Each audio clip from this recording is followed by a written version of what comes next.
the desperate plea.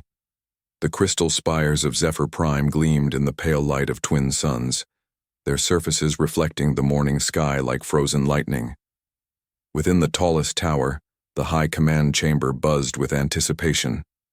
Today would decide the fate of an entire species, though none of the assembled leaders knew it yet. Commander Zara Voss stood at the entrance to the Great Hall, her usually pristine uniform wrinkled from days of travel. Her blue skin had taken on a sickly pale hue, and her normally bright silver eyes were dulled with exhaustion and something else: fear. The other officers who passed her in the corridor whispered among themselves. Zara was known throughout the Zephyrian Dominion as one of their most capable military strategists, calm under pressure and unshakable in her convictions. But today, she looked like someone who had seen the end of the world. The massive doors slid open with a soft hiss, revealing the semicircular chamber where the fate of civilizations was decided. 57 members of the High Command sat in tiered seating, their various forms and colors creating a rainbow of alien life. At the center, Supreme Chancellor Koreth lounged in his hover throne, his massive frame draped in ceremonial robes that sparkled with embedded crystals. His four arms gestured lazily as he spoke with General Brix, the military faction leader whose red skin seemed to glow with inner fire. "Ah, Commander Voss," Chancellor Koreth's voice boomed across the chamber as Zara approached. "Our wandering scout returns at last. Tell us, what wonders have you discovered in the Outer Rim?" Zara stopped at the center of the chamber, her hands trembling slightly as she activated the holographic projector built into the floor. "Supreme Chancellor, honored members of the High Command, I come before you today with an urgent warning. We must not proceed with the planned expansion into the Sol system." A wave of surprised murmurs rippled through the assembly. The Sol system, with its rich resources and strategically important location, had been designated as the next target for Zephyrian expansion. Months of planning had gone into the operation, and the fleet was nearly ready to launch. General Brix leaned forward, his yellow eyes narrowing. "Commander, you were sent to assess the system's defenses, not to question our expansion policies. What could possibly have caused you to recommend abandoning such a valuable prize?" Zara took a deep breath, knowing that what she was about to say would sound impossible to those who hadn't witnessed it themselves. "General, the inhabitants of the Sol system, the humans, are not what they appear to be. We have gravely underestimated them." Chancellor Koreth's laughter echoed through the chamber. "Humans? Those primitive bipeds who have barely managed to leave their own planet? Commander, perhaps your long journey has affected your judgment. Our intelligence reports show they possess nuclear weapons and basic space travel, nothing more." "That's exactly what they want us to believe," Zara replied urgently. She activated the holographic display, showing images of Earth from orbit. "Look at their world, Supreme Chancellor. Beautiful, yes. Peaceful, perhaps. But look closer." The display zoomed in on various locations across Earth's surface. These appeared to be simple cities, farms, and wilderness areas. But during my reconnaissance, I discovered hidden military installations beneath the surface of every continent. Massive underground complexes that could house millions of soldiers and equipment. General Brix scoffed. "Hidden bunkers are hardly impressive, Commander. The hegemony of Quar had similar defenses when we conquered them. It merely delayed the inevitable." "This is different," Zara insisted, her voice rising with desperation. "The humans don't just build defenses. They think in ways we cannot comprehend. They study war like we study art. They have turned destruction into a science." She changed the display to show a series of tactical analyses. "I managed to intercept some of their military communications. They have contingency plans for scenarios we never even considered. They've war-gamed invasion scenarios from dozens of different alien species. They have detailed strategies for fighting enemies they've never even encountered." The assembled leaders exchanged glances. This was beginning to sound more serious than they had initially thought. "Furthermore," Zara continued, "their technology is far more advanced than our report suggested. They've simply hidden it well." I observed spacecraft moving through their system using propulsion methods that made no energy signature. Stealth, technology that renders their vessels invisible to our best sensors, and weapons. She paused, her voice catching. Weapons that could crack the crust of a planet. Chancellor Korath's expression grew more serious. Commander, these are bold claims. Do you have proof of these observations? Zara nodded grimly and activated another section of the display. I managed to capture one of their research vessels. Inside we found 2 humans, Dr. Elena Reyes, a scientist, and Captain Jake Morrison, a military officer. What we learned from them, it changed everything. The chamber fell silent as Zara continued. Dr. Reyes explained that humans had been preparing for contact with alien civilizations for over a century. They had analyzed every possible first contact scenario, from peaceful trade to aggressive invasion. They were ready for us before we even knew they existed. And Captain Morrison? General Brix asked, though his tone was no longer dismissive. He told us about human military doctrine, Zara replied, her voice barely above a whisper. Humans don't just fight to win. They fight to ensure their enemies can never threaten them again. They have a saying, the best defense is a good offense taken to its logical conclusion. When humans go to war, they don't stop at victory. They continue until their enemy's ability to wage war is completely destroyed. The holographic display showed what appeared to be historical records. These are images from their own history, wars fought among themselves. The destruction is total. Cities reduced to ash, entire nations erased, landscapes turned into poisoned wastelands. And this is what they do to each other, to their own species. Commander Zara's hands shook as she manipulated the controls. But the most terrifying thing we discovered wasn't their weapons or their preparations. It was their mindset. When I asked Captain Morrison what would happen if we invaded their world, he didn't threaten or bluster. He simply said, we'll adapt, overcome, and make sure it never happens again. General Brix stood up from his seat. Commander, you speak of humans as if they were some kind of galactic threat.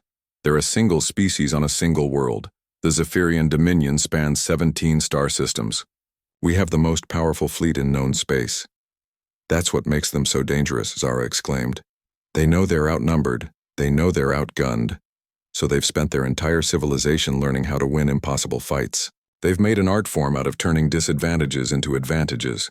She pulled up another set of images. Look at their history. Small groups of humans regularly defeating larger forces through superior tactics, better technology, or sheer determination. They've never known peace, General. War is their natural state. They've been preparing for a fight like this their entire existence. Chancellor Korath leaned forward, his interest clearly piqued despite his earlier dismissal.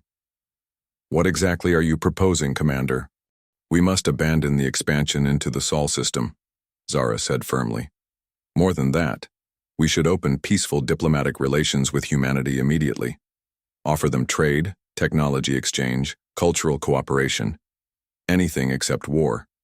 The chamber erupted in angry voices. Several military commanders stood up shouting protests. The idea of the mighty Zephyrian Dominion backing down from a single primitive world was unthinkable to many. General Brix's voice cut through the chaos. Commander Voss, you're asking us to abandon our expansion plans because you're afraid of a species that hasn't even achieved faster than light travel. This is cowardice disguised as caution. It's not cowardice. It's survival, Zara shot back. General, I saw their faces when we captured them. Dr. Reyes looked sad, almost pitying. She kept saying, you don't understand what you're doing. And Captain Morrison, he wasn't angry or afraid. He was calculating. I could see him analyzing our ship, our weapons, our tactics. He was already planning how to defeat us. Enough! Chancellor Korath's voice boomed through the chamber, silencing the arguments. Commander, Voss, you've presented your case. But the expansion into the Sol system represents months of planning and significant resource investment. More importantly, it sends a message to the galaxy about Zephyrian strength and resolve. He paused, looking around the chamber at the assembled leaders. However, your concerns are not without merit. We will vote on this matter. all in favor of proceeding with the Sol system expansion as planned. Hands, claws, and various appendages rose throughout the chamber. Zara counted desperately, 38 in favor. All opposed? 19 appendages rose, including Zara's own. The motion carries, Chancellor Korath announced. The expansion into the Sol system will proceed as planned. Admiral Thorne, prepare the fleet for departure within the week. Zara felt her heart sink as the reality of the decision hit her. She made one last desperate attempt. Supreme Chancellor, please. I beg you to reconsider. The humans aren't like any species we've encountered before. They're not just another primitive civilization to be conquered. They're apex predators who have spent millennia learning how to hunt bigger prey. General Brix laughed harshly. Commander, you've let your imagination run wild. These humans have filled your head with ghost stories and propaganda. When our fleet arrives in their system, they'll surrender just like all the others. And if they don't? Zara asked quietly. Then they'll be destroyed, the general replied with finality. As simple as that. Chancellor Korath stood up from his throne, signaling that the meeting was over. The decision has been made. Admiral Thorne, I want regular updates on fleet. Preparation. Commander Voss, you're assigned to the Intelligence Analysis Division. Your knowledge of human capabilities may prove useful during the occupation phase. As the chamber began to empty, Zara remained standing at the center, watching her colleagues file out with casual confidence. They were discussing fleet movements, resource allocation, and victory celebrations. None of them seemed to grasp the magnitude of what they had just decided. Admiral Thorne approached her as she gathered her equipment. Commander, I understand your concerns, but you must have faith in Zephyrian superiority. We've conquered species far more advanced than these, humans. What makes you think they'll be any different? Zara looked up at him, her silver eyes reflecting a deep sadness. Admiral, in all our previous conquests, have we ever faced an enemy who smiled when they talked about war? The Admiral paused, clearly not understanding the reference. The humans smile when they discuss warfare, Zara explained. Not because they enjoy death and destruction, but because they know something we don't. They know that they're better at it than we are. They've had more practice, more time to perfect their methods, and they've never, not once in their entire history, faced a threat they couldn't eventually overcome. Admiral Thorne shook his head dismissively. Primitive psychology, Commander. When they see the might of the Zephyrian fleet, their confidence will crumble. As the Admiral walked away, Zara stood alone in the empty chamber. Through the crystal walls, she could see the orbital shipyards where the invasion fleet was being prepared. Massive dreadnoughts and carrier vessels hung in space like sleeping giants, soon to awaken for what their crews believed would be another easy conquest. But Zara knew better. Somewhere in the Sol system, the humans were waiting.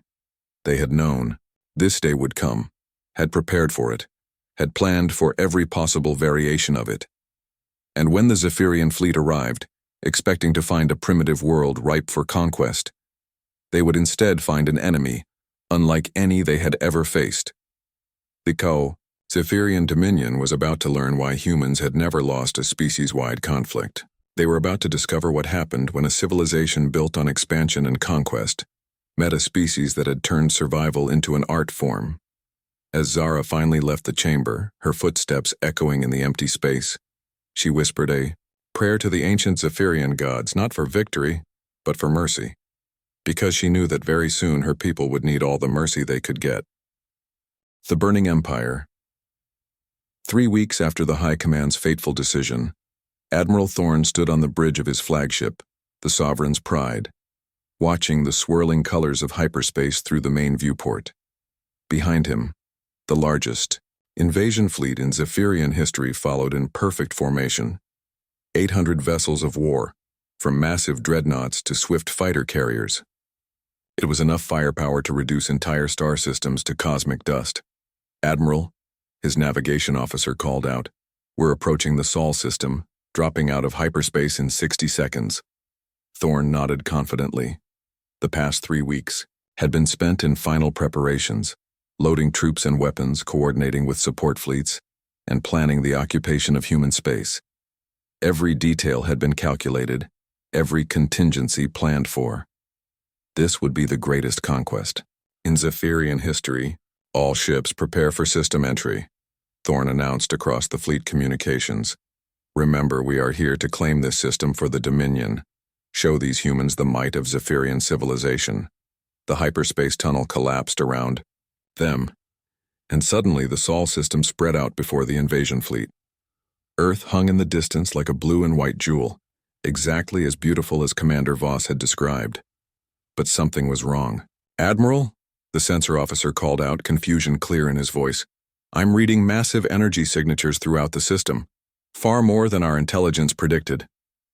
"Explain," Thorn demanded, moving to the tactical display. "Sir, there are hundreds of vessels in this system, and they're not running away." The display lit up with contact markers. Ships were emerging from behind asteroids, from the shadow of planets, from what appeared to be empty space itself. They surrounded the Zephyrian fleet in a perfect sphere, having somehow anticipated the exact location where the invaders would arrive. "Impossible," Thorn whispered. "How did they know where we would drop out of hyperspace?" Before anyone could answer, the communications board lit up with an incoming transmission. A human face appeared on the main screen, a woman with short, dark hair and calm brown eyes. She wore a military uniform with insignia that suggested high rank. "This is Commander Sarah Chen of the Earth Defense Force," the human said, in accented but clear Zephyrian. "You have entered our territory with obvious hostile intent. You have one opportunity to withdraw peacefully." Admiral Thorn laughed, though it sounded forced even to his own ears. "Human, you are surrounded by the greatest fleet ever assembled. You should be begging for mercy, not making demands." Commander Chen's expression didn't change. "Admiral Thorn, we know who you are. We know why you're here. We also know that Commander Zara Voss tried to warn your people about the consequences of this action. Her warnings were accurate." The mention of Voss sent a chill through Thorn. How did the humans know about internal Zephyrian military discussions? "You have 30 seconds to begin withdrawal procedures," Chen continued calmly. "After that, we will consider your presence an act of war." "You dare threaten the Zephyrian Dominion?" Thorn roared. "We outnumber you 5-1. 20 seconds, Chen replied, then cut the transmission. Thorn turned to his weapons officer. "Target their command ship. One shot from our main cannon. Should demonstrate our superiority." "Firing main plasma battery," the weapons officer announced. The massive energy beam lanced out toward the human vessel, enough power to vaporize a city. But as the blast approached its target, something extraordinary happened. The space around the human ship seemed to ripple, and the energy beam bent away, dissipating harmlessly into the void. "What happened?" Thorn demanded. "Unknown, sir. The energy was deflected somehow. No technology in our database can explain it." Before Thorn could respond, the human fleet opened fire. But they weren't using energy weapons. Instead, streams of what appeared to be simple metal projectiles erupted from their ships. The Zephyrian officers laughed, until those projectiles began striking their vessels. The first impact sent shockwaves through the Sovereign's pride. The second punched completely through the ship's shields as if they weren't there. The third penetrated the hull and exploded deep within the vessel, causing massive internal damage. "Shields failing," the defense officer screamed. "How are primitive projectiles penetrating our barriers?" "Because they're not primitive," a familiar voice said from behind them. Admiral Thorn spun around to see Commander Zara Voss stepping onto his bridge, her face grim with vindication and sorrow. "Commander, what are you doing here?" Thorn demanded. "Trying to save as many lives as possible," Zara replied. She moved to the communications console. "Those projectiles are accelerated to significant fractions of light speed. At those velocities, a grain of sand hits with the force of a nuclear weapon. The humans have turned basic physics into the ultimate weapon." Around them, the fleet was being systematically destroyed. Human ships moved with impossible coordination, their attacks precisely, calculated to exploit every weakness in Zephyrian design. Worse still, they seemed to know exactly where each Zephyrian ship would be, anticipating every tactical movement. "All ships, emergency retreat," Thorn commanded. Fall back to hyperspace. But as the Zephyrian vessels attempted to flee, they discovered another horrifying truth. The space around them had been saturated with some kind of interference field. Their hyperspace drives couldn't engage. "Admiral," Zara said quietly, "they're not trying to destroy us all. Look at their targeting patterns." Thorne studied the tactical display and realized she was right. The humans were specifically targeting weapon systems, engines, and command centers. They were disabling the fleet, not annihilating it. "Incoming transmission," the communications officer announced. Commander Chen appeared on screen again, her expression unchanged. "Admiral Thorne, your fleet is now disabled. However, this is just the beginning. Your government declared war on humanity when you entered our system with hostile intent. Under human military doctrine, we are now obligated to ensure you can never threaten us again." "What do you mean?" Thorne asked, though he feared he already knew. "Phase 2 of our defensive plan is now beginning," Chen replied. "Every Zephyrian colony, every military base, every shipyard in your empire is about to receive visitors. We've been tracking your civilization for months, mapping every installation, every weakness. Your invasion fleet wasn't walking into a trap. It was walking into a containment field." The screen changed to show multiple star charts. Red markers indicated Zephyrian holdings throughout their empire. As they watched, those markers began turning blue, one by one. "How is this possible?" Thorne whispered. Zara stepped forward. "Admiral, the humans didn't just prepare to defend Earth. They prepared to win a war. While you were planning to conquer one world, they were planning to neutralize an entire interstellar empire." Commander Chen continued her explanation. "Human doctrine is simple. If someone attacks us, we make sure they can never do it again. We don't fight for territory or resources. We fight for survival. And survival means removing the threat completely." The tactical display showed the scope of the human operation. Hundreds of human vessels, previously hidden throughout Zephyrian space, were simultaneously striking every major military installation in the Dominion. It was a coordinated assault that had clearly been planned for months, possibly years. "Your stealth technology," Thorne said with growing horror. "You've been watching us." "Learning from you," Chen corrected. "Every ship you sent to scout our system, every probe you deployed, every communication you intercepted, we intercepted it first. We've known about your expansion plans since before you made them official." On Zephyr Prime, Supreme Chancellor, Korath stared in disbelief at the reports flooding in from across the Empire. Every major military installation was under attack. Every shipyard was either destroyed or captured. Every fleet base had been neutralized with surgical precision. "How many ships do they have?" he demanded of his advisors. "Unknown, Supreme Chancellor," came the terrified reply. "They appear to have vessels we never detected throughout our entire territory. Some reports suggest they've been there for months." General Brix burst into the command center, his red skin pale with shock.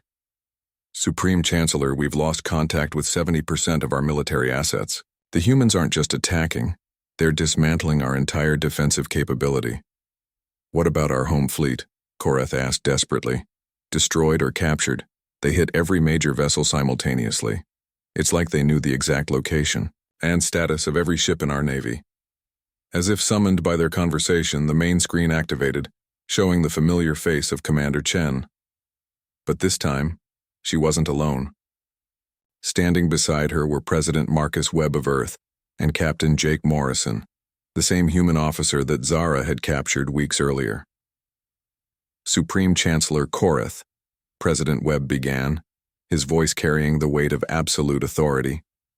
"I'm speaking to you now from the bridge of your flagship, the Eternal Dominion. Your crew has been safely evacuated." The Zephyrian leaders stared in shock. Their most powerful vessel, supposedly safe in home orbit, had been captured without them even knowing it was under attack.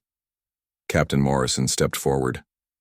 "Chancellor, when your people captured me, I told Commander Voss that humans would adapt, overcome, and ensure this never happened again. This is what that looks like," President Webb continued. "Your empire is now effectively neutralized. Your military has been dismantled, your expansion capability eliminated. However, we're not interested in occupation or enslavement. We're interested in peace. What are your terms? Korath asked, his voice barely above a whisper. Complete disarmament of your military forces. Dissolution of your expansion programs.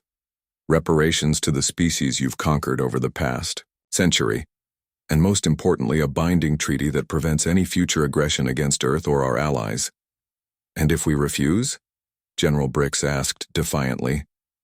Captain Morrison's expression grew cold. General, what you've seen so far was us being gentle. We've disabled your forces, not destroyed them. We've captured your installations, not obliterated them. We've given your crews time to evacuate, not simply killed them. If you refuse our terms, you'll discover what humans are like when we stop being nice. The screen changed to show images from across the Zephyrian Empire. Human forces had indeed captured, not destroyed, most of the military installations. Zephyrian personnel were being treated well, given medical attention, and allowed to contact their families. It was a demonstration of power restrained by mercy. You have 24 hours to consider our offer, President Webb said. After that, we'll assume you've chosen the hard way. The transmission ended, leaving the Zephyrian leadership in stunned silence. Back on Earth, Commander Chen stood in the Situation room, watching displays that showed the status of human operations across the galaxy. Every target had been secured, every objective accomplished. Not a single human life had been lost in the entire operation. Ma'am, her aide reported, we're receiving surrender signals from Zephyrian forces throughout their territory. It appears their leadership has accepted our terms. Chen nodded.